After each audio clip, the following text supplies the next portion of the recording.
모든 종교마다 추구하는 이상이 있습니다. 구체적인 모습은 조금씩 다를지 몰라도 그 형식은 크게 다르지 않죠. 이 단순하게 설명을 하자면 크게 현세에서의 안녕이라고 하는 것과 내세에서의 생명이라고 하는 말로 요약할 수 있을 겁니다. 이를 한마디로 우리는 복이라고 부르기도 하고요. 또 구원이라는 말로 바꾸어 이야기하기도 하죠. 신앙도 그래서 단순화시켜서 생각을 해보면 결국은 복과 구원을 구하는 삶의 모습이다 라고 이야기할 수 있을 겁니다. 다만 이 각각의 종교가 그 복을 어떻게 정의하고 또한 구원이 무엇인가를 어떻게 이해하는가의 차이가 있을 것이고 또한 그것을 얻는 방법에 대한 방식의 차이가 나타날 뿐이라는 겁니다. 지금도 그래서 많은 그리스도인들이 하나님의 축복과 그리고 영원한 생명을 구하며 지금도 그 소망 안에서 신앙생활을 하며 살아가고 있습니다. 그 중에서도 장차 맞이하게 될 하나님의 나라에 대한 기대는 바로 그리스도인들을 다른 종교인들과 구별시키는 아주 중요한 개념이 되고 있죠. 왜냐하면 하나님의 나라라고 하는 이 말이 결국 현세에서의 복 그리고 내세에서의 생명이라고 하는 그 구원을 모두 설명할 수 있는 기독교만의 개념이기 때문입니다. 따라서 어떻게 하면 하나님의 나라에 들어갈 수 있을 것인가, 그리고 하나님의 나라는 어떤 모습인가라고 하는 문제는 오늘 우리 그리스도인들에게는 가장 중요한 신앙의 문제라고 해도 틀리지 않다라는 것이죠. 곧 그것이 우리의 신앙생활 전체를 한마디로 규정하고 정의 내려줄 수 있는 아주 중요한 부분이기 때문이라는 겁니다.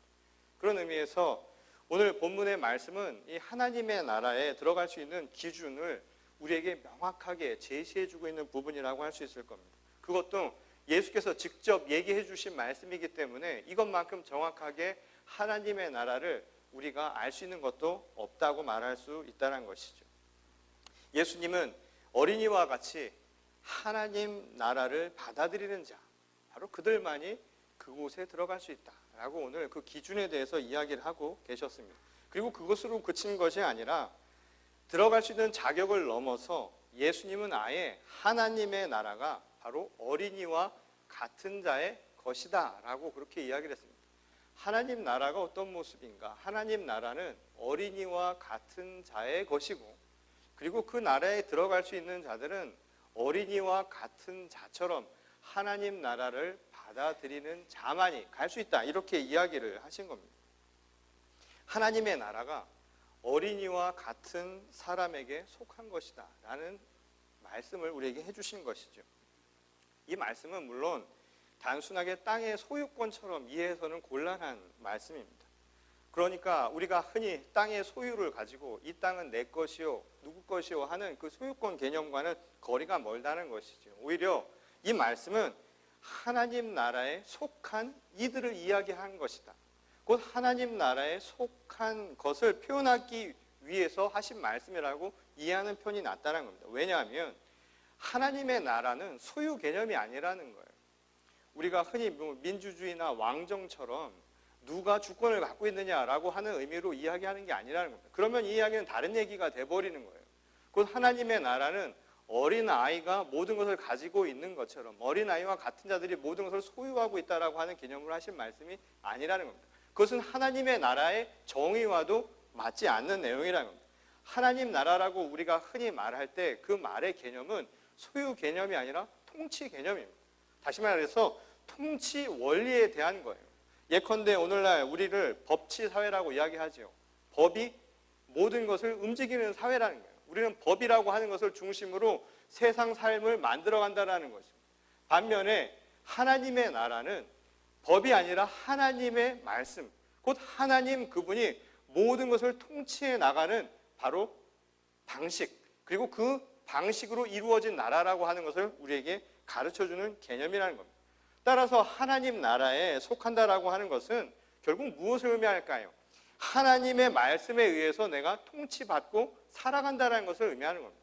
내 삶의 방식이요. 내가 어떻게 생각하고 어떻게 행하는가. 법치 국가에서 모든 행위의 기준이 법에 의해서 되어 있는 것처럼 하나님 나라에 의해서 움직이는 삶의 모습은 하나님의 말씀에 의해서 모든 행동과 사고와 모든 가치가 결정이 된다라고 이해할 수 있다는 겁니다. 결국 어린이와 같은 자의 것이라는 말도 결국 무엇을 의미하는 걸까요? 그런 식으로 이해해 본다면 하나님의 말씀을 온전히 따르는 자, 바로 그들의 모습이라는 것이죠. 그들의 모습을 예수님은 어린이와 같은 자라고 그렇게 표현했을 뿐이라는 겁니다. 그렇다면 지금 우리에게 남는 질문은 이거 한 가지만 남겠죠. 하나님 나라의 모습이 어떠한가라고 하는 것은 하나님의 말씀에 의해서 통치되는 것이다 라는 것을 이해를 했습니다. 그렇다면 그곳에 들어갈 수 있는 과연 어린이와 같은 자는 누구를 지칭하는 것일까? 라는 질문을 하게 된다는 거죠. 이 단순하게만 생각해 보면 어린이처럼 순수한 마음을 가진 사람들이 아닐까라는 생각을 흔히 하게 됩니다. 설교나 아니면 많은 곳에서 그렇게 이야기를 들으셨을 겁니다. 그것은 어린아이처럼 동심의 세계를 살고 있는 사람을 지칭하는 것이다. 물론 그 말도 틀리지는 않겠죠. 천국을 생각해 볼 때 아무래도 동심에 가까운 사람이 더 낫지 않을까요? 세상에 때묻고 세상에 온갖 모든 것에 정말 달태로 다른 사람보다는 동심의 세계를 가지고 여전히 순진하고 순전한 마음을 가지고 살아가는 사람이 천국에 가깝다라고 하는 것은 어쩌면 더 적합해 보이는 말이기도 하다는 겁니다. 근데 그 자체가 사실은 순진해 볼 수 있는 말이기도 하다는 거예요. 왜냐하면 오늘날로만 따져서 본다면 그건 요즘 애들을 잘 몰라서 하는 말이 아닐까라는 생각을 해보게 된다는 겁니다. 아이들이 알고 보면요, 어떤 식으로 바라보면 본능적으로 인간의 본능적인 모습만 놓고 본다면 어린이들 가운데도 꽤 선하지만은 않은 모습들을 발견하게 된다는 겁니다. 왜냐하면 애들이 이상한 짓을 하는 걸 볼 때 가르쳐주지 않아도 알아서 하는 걸 보면 인간의 본능적인 차원이 어리다고 해서 죄가 없다, 어리다고 해서 반드시 깨끗하다라고만 말하기는 굉장히 어렵다라고 말할 수 있다는 겁니다. 무엇보다 함께 살아가는 공동체를 생각해 본다면 이 이야기도 어린아이 같은 거잖아요. 어린아이도 아니라는 거예요. 어린아이 같은 자와 공동체를 함께 살아본 사람이라면 얼마나 속 터지는 일인지 아실 겁니다. 그리고 어린아이와 같은 자와 함께 살아갈 때 얼마나 힘든지 아실 거예요. 가끔씩 저희 집사람도 그렇게 표현을 하고 합니다. 저희 집엔 애가 셋이라고. 저희 집은 딸만 둘인 줄 알았는데 애가 셋이라는 거예요. 그래서 그 애가 누구냐고 그러면 큰아들이 하나 있다는 거예요. 누구를 지칭하는 건지 저는 직감적으로 알 수 있는데 저도 가끔씩 그런 생각을 해봅니다. 저도 그러고 보면 딸만 셋 있습니다. 그런데 그것이 우리에게 무슨 의도로 그런 이야기를 하게 만든 걸까요? 공동체를 살아가면서 어린아이와 같이 구는 사람과 함께 살아보신 분들은 아실 거예요. 책임을 지지 않는 것, 어른으로서의 역할을 하지 않는 어린아이 같은 사람과 함께 산다는 것, 사회화되지 않은 채로 살아가는 사람들은 공동체를 굉장히 힘들게 만들 가능성이 많다는 거예요. 어떤 의미에서 우리가 어린아이라고 하는 것을 좋게 받아들이는 것은 동심의 세계에 대한 막연한 동경심이겠죠. 그리고 우리가 가진 좋은 기억들이 하나의 추억이 되어서 우리에게 긍정적인 이미지로 남았을 뿐이라는 겁니다. 다시 말해서 어린아이 자체, 그리고 그 어린아이와 같은 사람이 세상 속을 살아간다라고 하는 것이 우리가 생각한 것처럼 그렇게 선한 모습으로만 나타나지 않는다는 거예요. 공동체에서 질서라고 하는 걸 생각을 해보십시오. 어린아이 같은 경우에요. 질서 잘 안 지켜요. 사람이라고 하는 배려도 잘 몰라요. 자기 생각만 가지고 살아간다면 그런 사회를 과연 선한 사회다, 우리가 그리는 하나님의 나라라고 이야기할 수 있겠느냐라는 겁니다. 오히려 그런 모습은 동심이 순수한 세계, 우리에게 순수의 세계로 비치기보다는 오히려 정제되지 않은 본능에 가까운 것처럼 우리에게 보여줄 수 있다는 겁니다. 그래서 한동안 많은 신학자들은 이 부분을 이렇게 이야기를 하기도 했습니다. 순수함을 이야기한 것이 아니라 아이의 수용력에 대해서 예수님은 말씀하고자 하셨다는 겁니다. 곧 아이의 수용력이라고 하는 것을 지금 아이와 같은 자들에게 상징적으로 표현하고 비유해서 말씀하고 있었다는 거죠. 쉽게 말해서 아이들은 뭐든지 스펀지처럼 잘 받아들이는 특성이 있지요. 그것이 바로 어린이를 가장 잘 표현해주는 말이라는 겁니다. 그래서 신앙도 마찬가지예요. 신앙도 아이들일수록 잘 받아들인다는 겁니다. 스폰지처럼 잘 받아들이죠. 그래서 사실 주일학교라고 하는 것이 굉장히 중요하죠. 그때 배운 게 평생 갈 수도 있기 때문이라는 겁니다. 그러나 이건 역시도 완전한 말이라고 보기에는 어렵다라는 겁니다. 왜냐하면 이러한 수용력이 자칫 잘못되면 어린아이의 동심의 세계, 그 순수한 마음을 넘어서 맹종에 가까운 모습으로 나타날 수 있기 때문이라는 겁니다. 다시 말해서 이성적인 판단이 없고 사회적인 생각, 책임에 대한 것을 갖지 않은 상태에서 무조건 수용한다고 해서 그것을 좋게만 바라볼 수는 없다라는 것이죠. 과연 그런 신앙생활을 올바른 신앙의 태도라고 이야기할 수 있겠느냐 말이에요. 하나님의 나라를 한번 생각해 보세요. 이 땅에 하나님의 나라가 임했는데 다 애들 같은 거예요. 책임질 줄 몰라요. 그리고 어린아이들 같지만 군다고 한번 생각을 해 보십시오. 그리고 말하는 족족이 다 그대로 믿어요. 과연 그런 세상을 하나님의 나라가 왔다라고 여러분 상상할 수 있겠느냐 이 말인 것이죠. 이 사실 15절에서 그런 의미에서 이 하나님 나라를 받아들인다라고 하신 이 말씀의 의미를 잘 생각해 볼 필요가 있다는 겁니다. 지금 이 말씀에서 받아들인다라는 말의 헬라어 어원은 데코마이라는 단어를 사용했습니다. 이 데코마이라고 하는 말은 받아들인다라는 것인데 그냥 수용하는 게 아닙니다. 온 마음을 다해서요. 온 정성을 다해서 내 마음속으로 영접한다. 우리말에 영접이란 말이 있죠. 초대한다에 가까운 의미로 사용된 말이라는 겁니다. 그러니까 무조건적으로 그냥 받아들이는 것이 아니라 내 마음을 다해서, 다시 말해서 내 마음속에서 준비를 행하고 그것을 받아들이는 행위를 뜻하는 모습이라는 거예요. 그런 의도로 본다면 이 이야기는 아이보다는 어른의 모습에 가깝지 않을까요? 누가 손님을 초대할 때 아이가 온 정성을 다해서 손님을 초대하는 법을 여러분 본 적이 있으십니까? 오히려 이 모습은 교양이 있고 그리고 사회화가 잘 돼서 사람 관계를 잘 이해하고 있는 사람이 누군가를 초대할 때의 모습이라고 이야기할 수 있다는 겁니다. 곧 예수님의 말씀이 지금 아이와 같다라고 하는 것은 단순히 철모르는, 다시 말해서 영어로 차일디시한 그 상태를 지칭하는 것이 아니라는 것을 이것만 봐도 알 수 있다는 겁니다. 그런 의미에서 이게 과연 무엇을 의미하는 것일까? 이 본문에서 말씀하신 예수님의 의도를 좀 더 명확하게 이야기하려면 이 이야기가 시작된 도입 부분을 자세히 살펴볼 필요가 있다는 겁니다. 이 이야기가 어떻게 시작을 했나요? 사건의 발단이 바로 어린이들이 예수님께 오는 것을 제자들이 막고 있는 바로 그 상황에서부터 시작하고 있지요. 이것은 당시 어린이들에 대한 시대적인 상황, 그리고 그들을 바라보는 사회적인 시선이 어떠한가를 우리에게 보여주는, 상징적으로 보여주는 하나의 사건이었다라는 겁니다. 성경에서는 자주 언급되고 있는 약자층이 있죠. 그 중에 하나가 바로 어린이들입니다. 그리고 가난한 고아와 같은 아이들, 그리고 과부에 대한 이야기를 하죠. 남성 중에서도 어린 아이들, 그리고 여성, 그 중에서도 남편이 없는, 남자가 없는 바로 과부와 같은 사람들을 세상에서 가장 낮고 가장 무력하고 가장 소외된 계층으로 성경은 자주 언급하고 있다는 겁니다. 그 이유를 한마디로 정의하면 뭘까요? 그들이 세상에서 인격적인 대우를 받지 못하는 존재이기 때문에 그렇다는 거예요. 그들은 하나의 소중한 생명체를 가진 존재로 인정을 받지 못하고 살아가고 있다는 거예요. 실제로 어린이라고 부르는 것도 우리말에 그것은 얼마 안 된 이야기죠. 오늘날 어린이가 어린이로서 아주 소중한 존재로 취급받는 것은 인류의 역사에서 지금 100년도 안 되는 순간이었다는 거예요. 오늘 우리는 자연스럽게 생각하고 당연하게 생각하잖아요. 미국 살면서 많은 사람들이 천조국이라는 말을 쓰더라고요. 하나님이 창조하신 나라라고. 그래서 여성과 아이들에겐 천국과 같은 나라라고 이야기하는데 그런 나라는, 그런 사회는 인류의 역사에 없었다 이 말인 거예요. 그것은 최근에나 와서 인류의 문명이 발달하고 우리의 의식이 발전하면서 나타난 현상이었을 뿐이었다는 겁니다. 그 당시 여성들이나 아이들을 바라보는 시선은 오늘날 같지 않았고 가장 미천한 존재와 비슷하게 생각을 했다는 겁니다.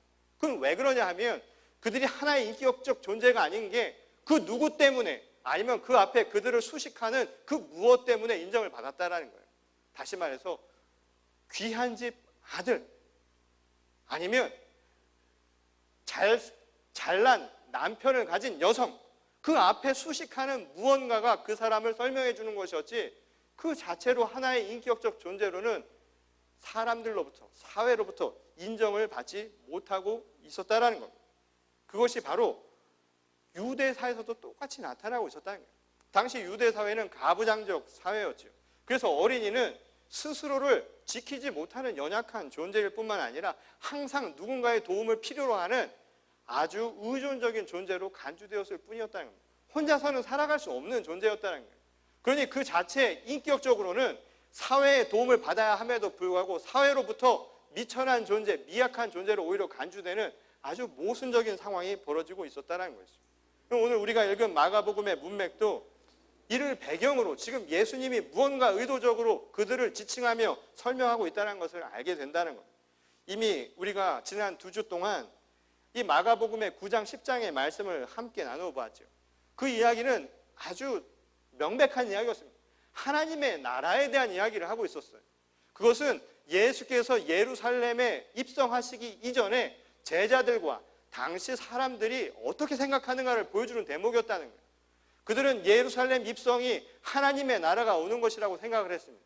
근데 그것이 오는 것은 다른 것이 아니라 또 다른 왕이 나와서 새로운 왕이 출현해서 그들의 어려움들을 이겨내게 만들 것이다. 아주 현실적인 것만 생각했다는 거예요.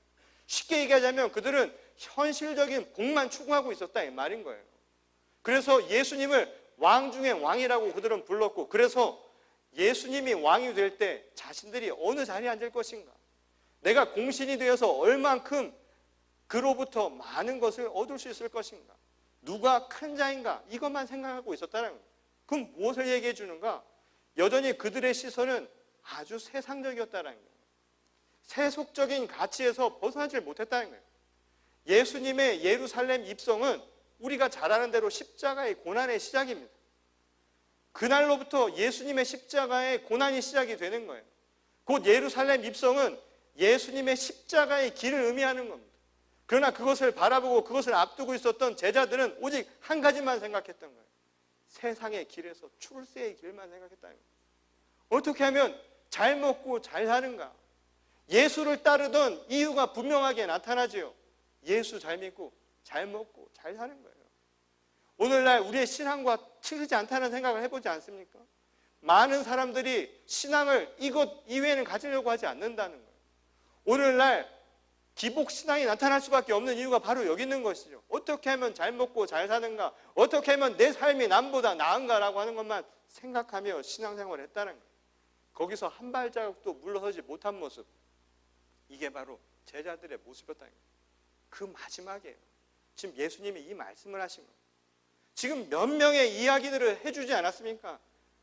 꼴찌가 첫째 될 수 있고 우선간자가 나중 될 수 있다고요. 내가 섬김을 받으러 온 것이 아니라 섬기러 온 것이라고, 내가 보여줄 하나님의 나라는 섬기는 자의 것이라고 이야기를 하지 않았습니까? 그래도 듣지 못하는 그들에게 마지막으로 하신 말씀이 이겁니다. 어린아이와 같은 자가 되라고. 그 말은 무엇을 이야기하는 걸까요? 또 다른 세상의 낮은 자를 통해서 오늘 우리의 시선을, 제자들의 시선을 바꿔주시기 위한 것이었음을 보게 된다는 것이죠. 그런 의미에서 오늘 15절의 말씀을 다시 생각해 볼 수 있죠. 15절에서 하나님 나라의 그 뜻을 받아들이는 자, 그 의미는 뭘까요? 왜 어린아이와 같다고 할까요? 어린아이는 몰라서요. 세상의 가치를 모르는 것 아닙니까?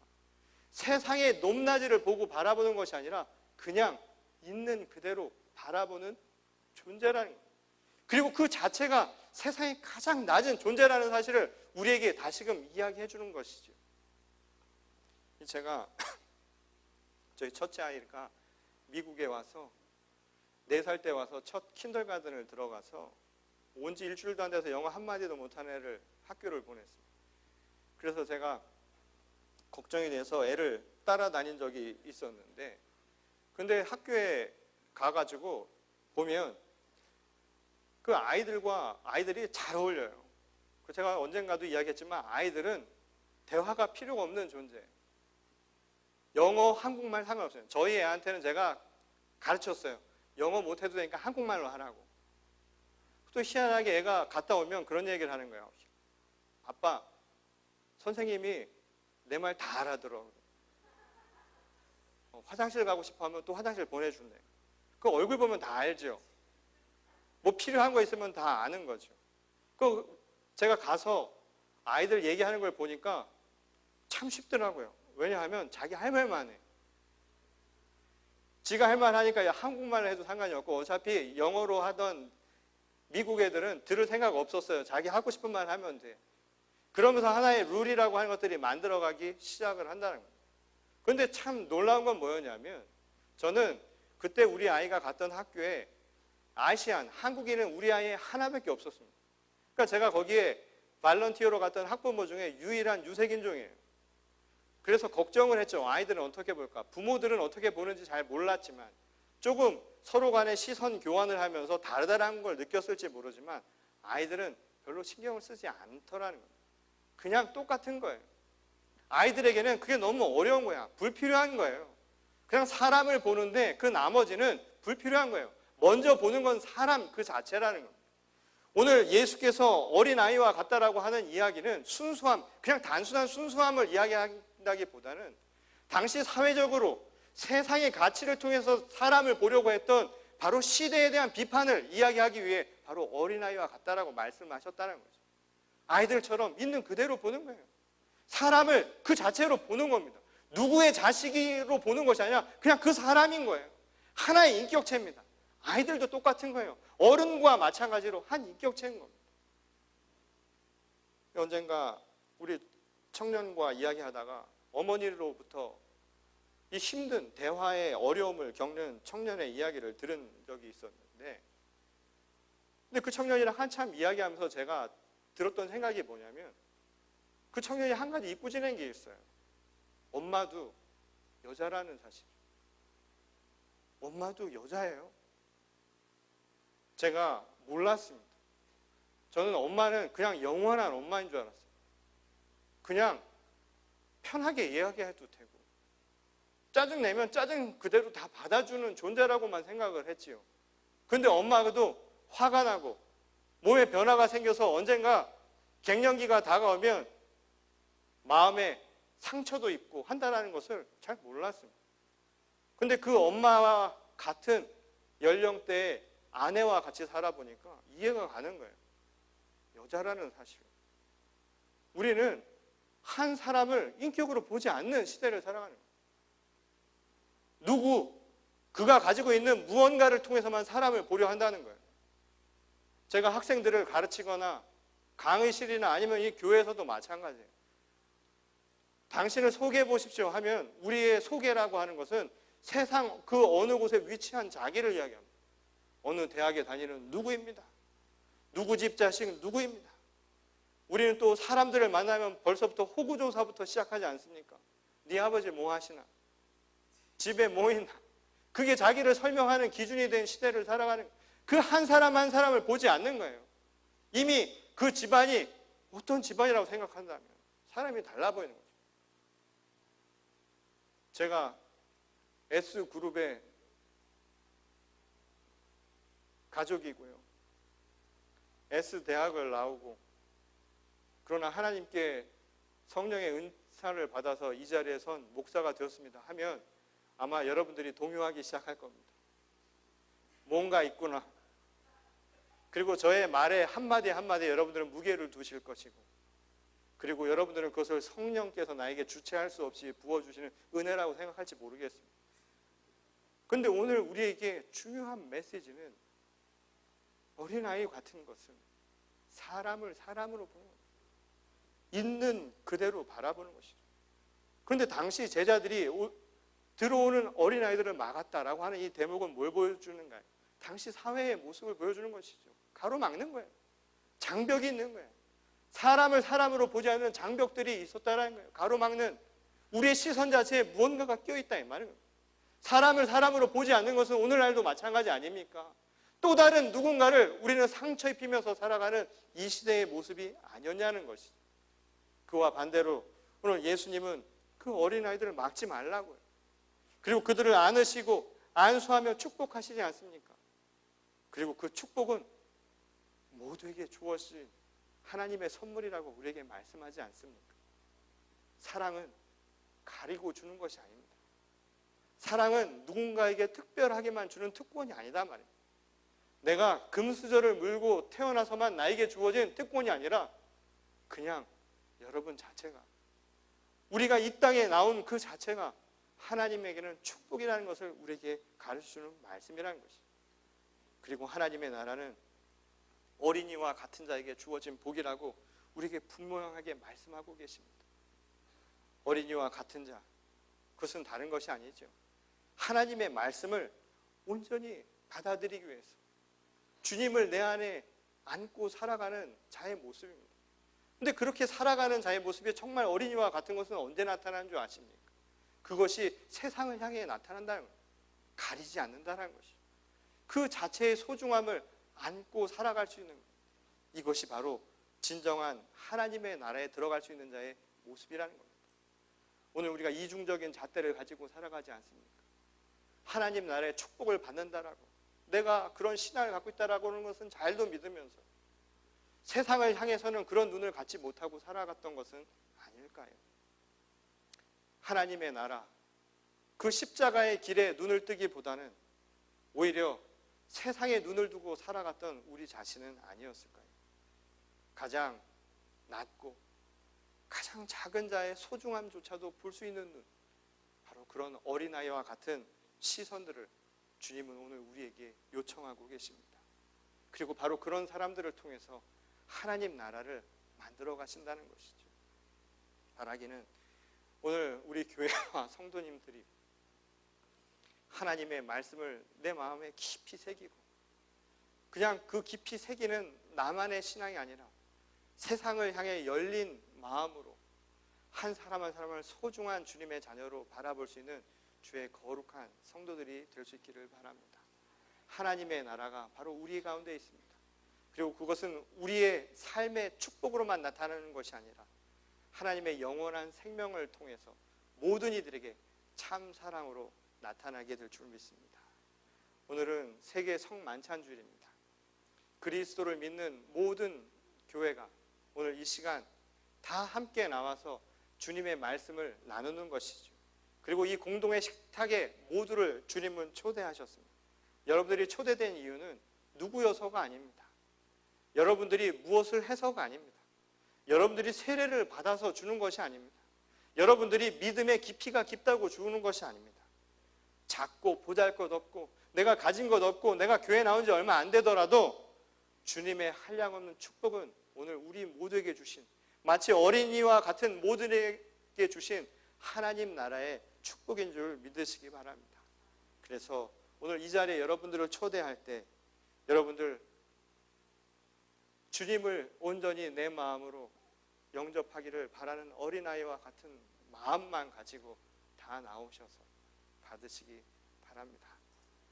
이것은 여러분들을 위해 주시는 예수 그리스도의 살과 피입니다.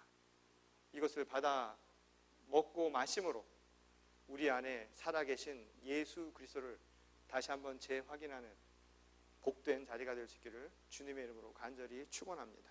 우리 다 같이 기도하시겠습니다.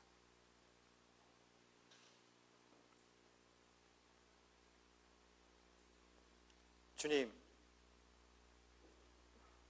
우리는 연약하고 보잘것없지만 어린아이와 같이 우리를 한없이 사랑하시고 또 우리에게 어린아이처럼 세상을 보는 시선도 변화되어서 있는 그대로를 받아들이라고 요청하시는 줄 오늘 우리가 깨달았습니다. 어린아이처럼 사랑해 주시는 것은 고마운데 정작 우리는 누군가를 어린아이처럼 바라보지는 못하며 살았던 것은 아니었을까요? 받는 복만 원하며 함께 나눌 거룩한 책임은 지지 않았던 교회의 모습은 아니었던가요?